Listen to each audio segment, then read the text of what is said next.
আসসালামু আলাইকুম, কি অবস্থা জনগণ? I am মিয়াত back with another exciting video.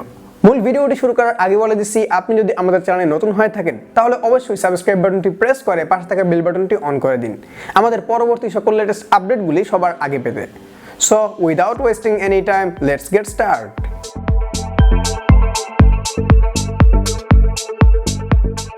Qualcomm ঘোষণা করেছে তাদের নিউ চিপসেট Qualcomm Snapdragon 888 এবং তারা এর কিছু উল্লেখযোগ্য ফিচারও পাবলিশ করেছে। এটি তাদের প্রথম 5 ন্যানোমিটার চিপ, থাকছে X60 5G modem, 6th Gen AI engine, 2nd Gen Qualcomm sensing hub, 3rd Gen elite gaming, 35% ফাস্টার ISP। এই ছিল এখন পর্যন্ত Qualcomm Snapdragon 888 SOC সম্পর্কিত পাওয়া ইনফরমেশন। আশা করা যাচ্ছে এটি সম্পর্কে খুব শীঘ্রই সকল ইনফরমেশন পাবলিশ করবে Qualcomm।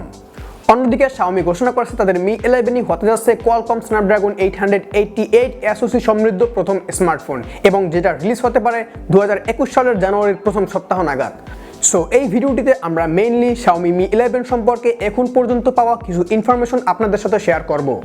এই ফোনটি আসতে যাচ্ছে 6.7 ইঞ্চির QHD+ 120Hz refresh rate display নিয়ে।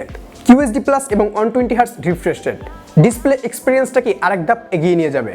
থাকছে Qualcomm Snapdragon 888 SOC, যেটা তো একটু আগেই বললাম। ক্যামেরা ডিপার্টমেন্টে ফোনটির মেইন ক্যামেরা হিসেবে থাকতে পারে 108 মেগাপিক্সেল সেন্সর এবং আলট্রা ওয়াইড অ্যাঙ্গেল লেন্স হিসেবে থাকতে পারে 48 মেগাপিক্সেল সেন্সর।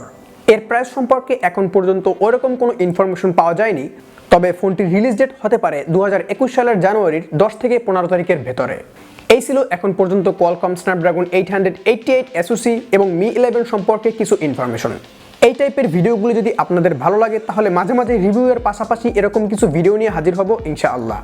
সো এরকম ভিডিও সম্পর্কে আপনার মূল্যবান মন্তব্য কমেন্ট বক্সে জানাতে ভুলবেন না, যেটা আমাদেরকে পরবর্তী ভিডিও করতে উৎসাহ যোগায়। সো আজ এ পর্যন্তই, দেখা হবে নেক্সট ডে কোনো ইন্টারেস্টিং টেক নিউজ, আনবক্সিং অথবা রিভিউ নিয়ে। সে পর্যন্ত সবাই ভালো থাকুন, সুস্থ থাকুন। আসসালামু আলাইকুম।